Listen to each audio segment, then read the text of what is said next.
Hi everyone, so the full Season 5 patch notes are out, and with it come all of the reworked uniques that Blizzard has been working on in the past months. So there's a lot of really interesting stuff in there. I've already talked about it in my patch notes video, so you can go check that out. Today I want to talk specifically about the rogue unique bows, the Skyhunter, the Windforce, and the Eaglehorn, because those items have been traditionally not very powerful. Skyhunter was used for a little bit back in Season 3 when it came out, or when it was reworked, and it was actually quite powerful back then. And then it has fallen off again thanks to the tempering and itemization changes in Season 4, as have many other uniques. So Blizzard has tried to bring them up on the same level. And there's actually some pretty interesting stuff here to talk about. So yesterday I actually went over this for like, I don't know, half an hour or so, did some math, and tried to figure out like how good are these weapons actually. Because a lot of people are asking about this, especially like, you know, on the rogue side. Rogues is going to be very powerful with especially ranged builds, and you might be wondering which of those bows do I actually want to use. Well, let's start with Windforce. So Windforce is now a barrage weapon. So that was usually a just kind of like random bow that it could equip that had a lucky hit chance to knock back enemies and deal double damage. So it was this. That was kind of weak all throughout Default's history because, first of all, this is like a hit effect. So it affects different builds in unequal ways, which basically made it only really good for something like Penshot. And even Penshot didn't really want to use that. So there was a little time back in Season 2 when we had this combo point bug, where we could have like 1000% lucky hit on Penshot, and you could trigger this on every single hit. And even then, the item was not even that great. So that was kind of where it's at with Windforce. And this was way before the itemization reworks. So Windforce was always just kind of trash, and now it's a barrage item. And it actually has really good stats. You can see this here. It has the barrage cast twice. It has barrage ranks. It has malice ranks. That's a pretty good passive as well.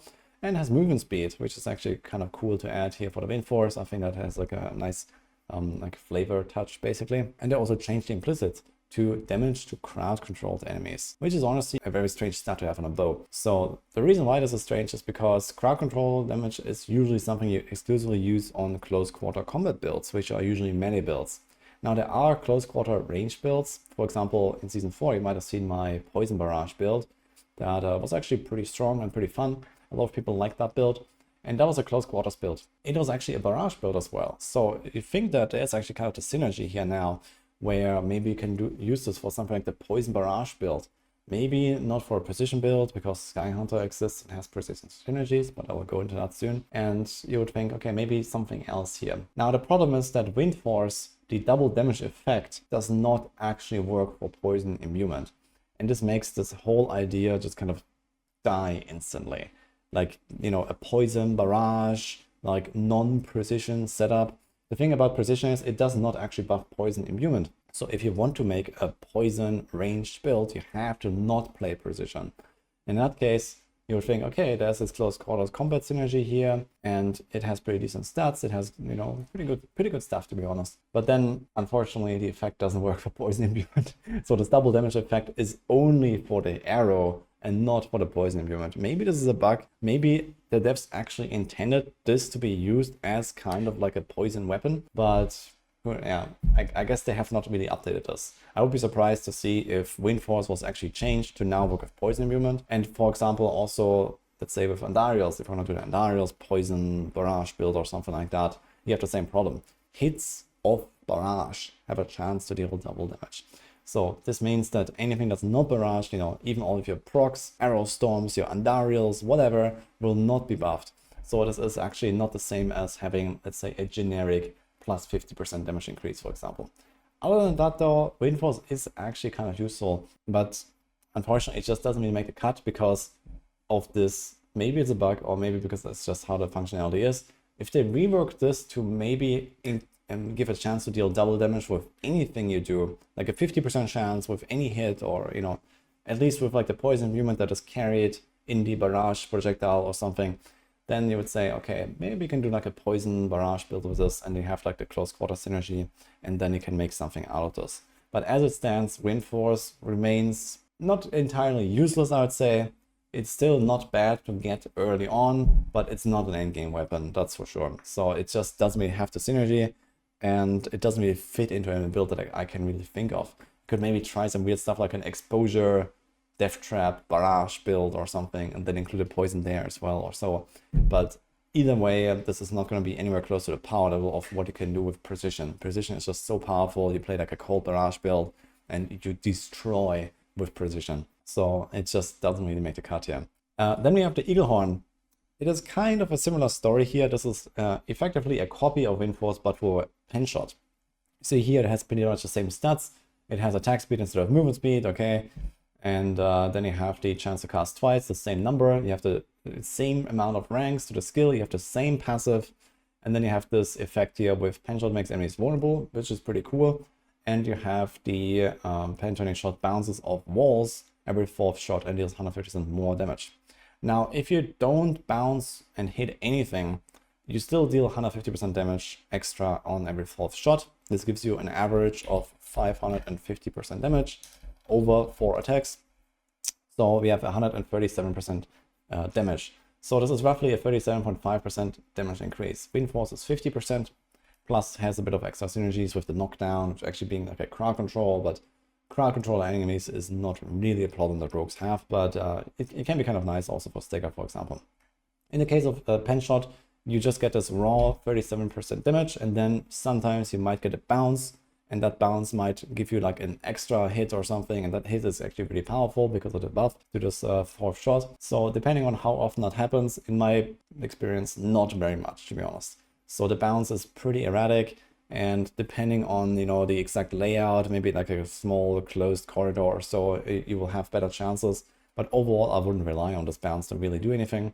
I was hoping we would see a bit of a rework here for pen shot to, you know, maybe actually seek enemies and not just like bounce in random directions or something.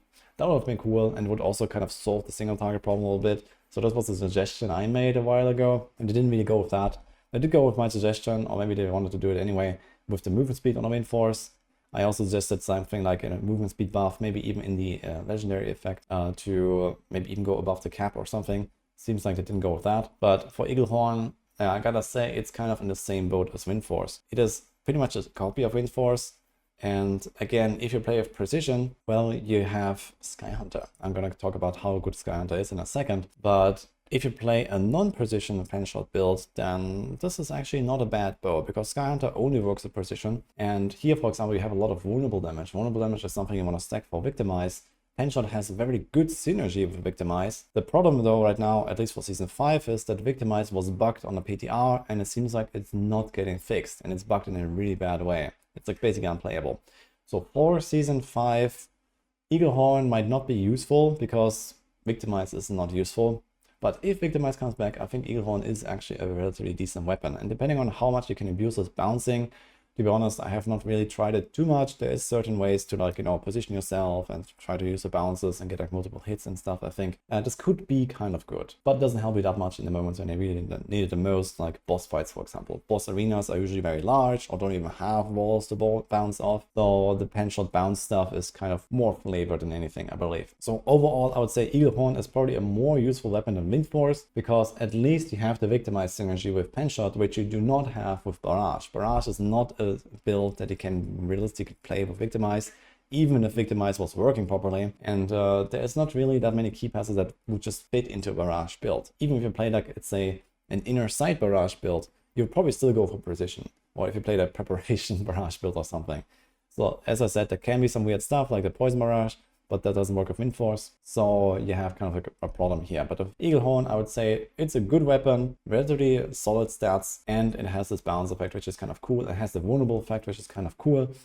You just have vulnerable on everything all the time, so you have that problem solved, which is kind of nice. And potentially you could even play something like an inner side, Victimize, pen shot build, which is like mega spam pen shot. You always make everything vulnerable. Yeah, you just have pen shots flying around everywhere. So Eaglehorn is something to keep an eye on. Unfortunately, because of the Victimize bugs, probably not useful in Season 5 though. And now let's talk about Skyhunter. Now, Skyhunter is a powerhouse. As I mentioned, in Season 3, it was already used quite a lot, and for basically any rogue build. This was when Skyhunter was first reworked. It was really powerful. It had this 40% extra crit damage. With precision, you always crit. So this is effectively the same as like an Edge Masters aspect on your two-handed weapon, but then you still have Edge Masters to put on another slot, for example. So that's kind of nice. And you also get infinite energy, basically. So there are some combos you can do here with Skyhunter, and this has actually now been buffed. Now it's 60% damage instead of 40% on the crit, and it gives you also 60 energy. And then, for example, with a bunch of strength bonuses that we have, it's going to be more like 70 energy or so, even without any resource generation bonuses that you might get on your rings or so. 70 energy every time you trigger a position is quite a lot. So let's say for a combo point build, you will basically never have any chance to run out of energy. You do like 1, 2, 3 puncture, for example,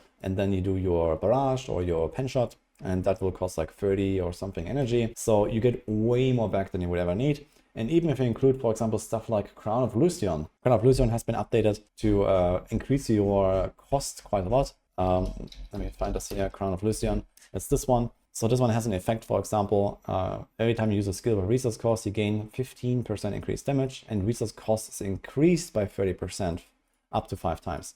So you get 75% damage and you get 150% more cost. And even with 150% more cost, your barrage will cost something like 70 or so.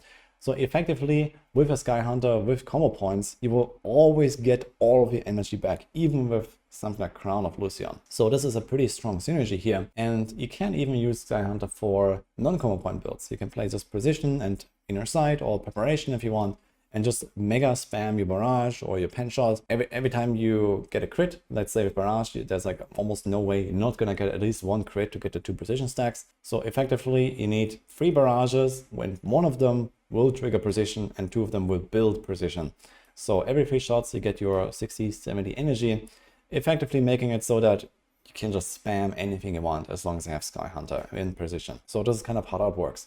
So it really enables these non-combo point builds, even though precision has very powerful synergy with combo points, because you always get this crit bonus, you always get a precision bonus every time you do a free combo point attack. But if you just want to spam, you know, for like lower end content, if you want to go Hell Tides, for example, you can easily get away with just Inner Sight and hold down right click and you're blasting everything. And you know, sometimes you do less damage and then sometimes you do like this big attack basically. So that's kind of how that works with Skyhunter. And on top of this, it has really good stats. It has the attack speed similar to the Eaglehorn. It has a lot of crit damage, and it has even more crit damage here on the implicit. So they buffed this up to, you know, just have insane precision synergy. And look at this, 170%, this doesn't go up, but this 250% here, if you happen to even get a greater affix or so, and, you know, master this up a little bit, you're looking at like 400, 500% crit damage, plus this here, like the entire item can be like 600, 700% crit damage. That's like roughly half of what a current build usually runs on the rogue for a precision build. Usually you end up somewhere in like the range of like 1500 or so crit damage, and this thing basically gives you half of that already. Now, of course, you give up a normal two-handed weapon that would also have a chunky crit damage roll, for example, and a crit damage temper and so on. So this is not really much more than a normal weapon, but it is pretty powerful, basically. So overall, you have like a pretty good package here with Skyhunter, and you have also the chance for marksman projectiles to cast twice. So this works for any of the core skills that is ranged, and it works for puncture, it works for heartseeker, and it works for forceful arrow.